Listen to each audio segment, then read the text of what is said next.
Hey everyone, I'm Gwendolyn Richards, the food writer from the Calgary Herald. We're back for another round of cooking the books.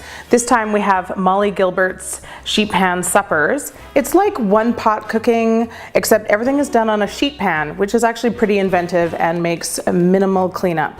We've got some turkey meatballs with roasted tomatoes, and it is so good, let me tell you. So let's get started. Half of this recipe are the roasted cherry tomatoes. They get all caramelized and sweet in the oven, but first thing we have to do is slice them. Also going in is unpeeled garlic. It just basically roasts and flavors the tomatoes while they're in the oven. And then we drizzle in some olive oil and a pinch of sea salt and give them a toss. The most finicky part of this recipe is all of the tomatoes have to be cut side up. So I'm just going to flip these over. All right, ready for the oven.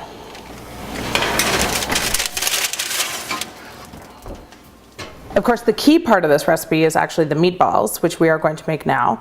It starts with grating an onion, and you want to do it right into the bowl because you want all that onion juice to flavor the meatballs. Next up, we've got ground turkey, Parmesan, herb de Provence, which is a French herb mixture that has things like rosemary and savory and sometimes lavender, a little tiny bit of dried mustard, salt,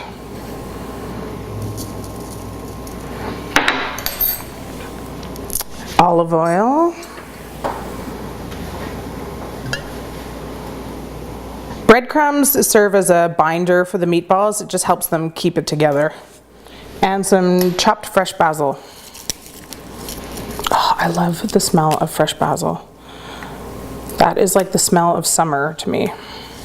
So I'm just kind of folding it and very gently working the ingredients in. All right, let's make some meatballs. We want to make golf ball sized meatballs. I'm using my cookie scoop, which is actually one of the best things I've ever purchased, just to make sure that they're all even. When the tomatoes have finished roasting for the first half of the cooking time, and we're going to rotate that pan and then we'll throw these in the oven too.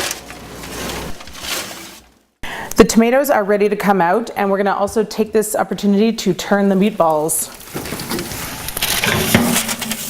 Oh, look at them.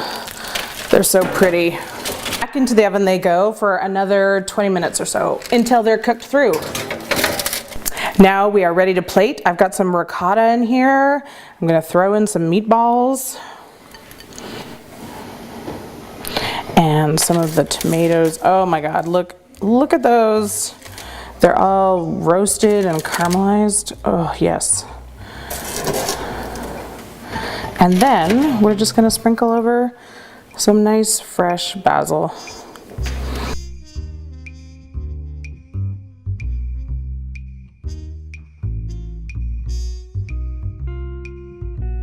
Thanks for joining me. I hope you guys liked that recipe and tried it home. See you next time.